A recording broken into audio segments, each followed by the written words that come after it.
2022 Vexus VX21, powered with a Mercury 300 Pro XS.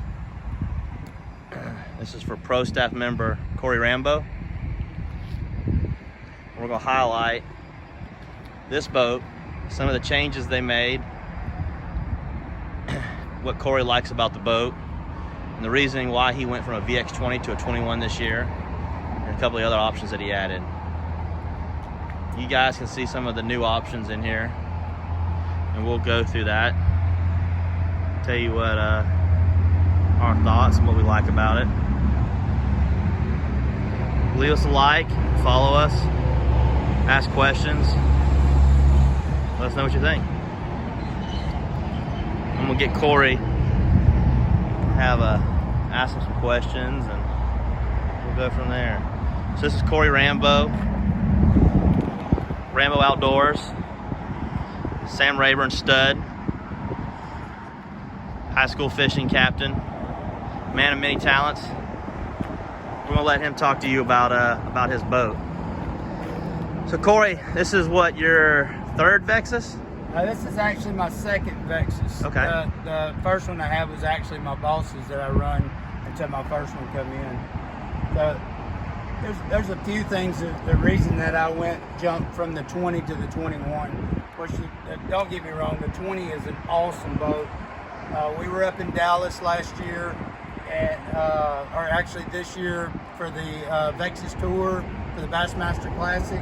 And I rode in Stevens, and I was blown away with the ride of the 21. I do like the layout in this boat a little bit better than the 20.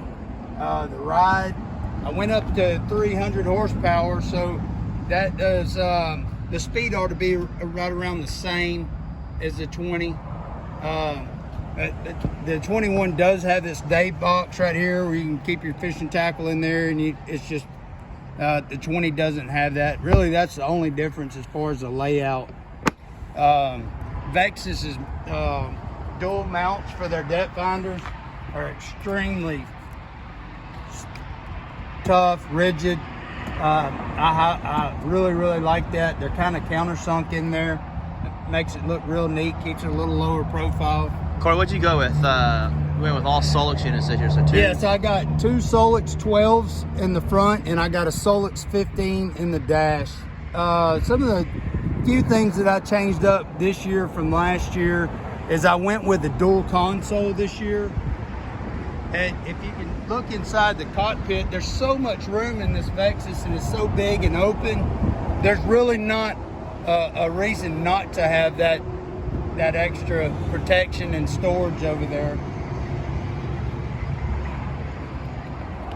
So Cory put Humminbird 360 as well as the twins up there. Of course, we're running the Minn Kota Ultrex 112. He claims the reason he added a radio this year was for his 14-year-old daughter. Yeah, she didn't like the fact that my last one didn't have a radio. So he has a radio this year. This is his first boat with a radio? So another thing that they added is this color scheme this year. That's really pretty. That's an option. So you can tell that you can put in a stripe. I did the black pin and the silver, and then I did all silver metal flake on the inside, which in my opinion is a whole lot easier to keep clean and get road film and stuff in there, and it doesn't show it as bad. It just looks a lot nicer. So really what we're thinking, and we'll get some real performance numbers after he's got some break-in done, but going from the 20 to the 21, he upgraded to the 300. So we're really hoping he's going to be able to keep his speed around the same, which is around that 70 mile an hour. 70.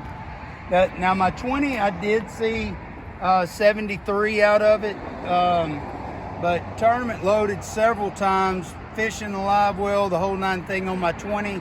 I seen 72, 71, 72, pretty common.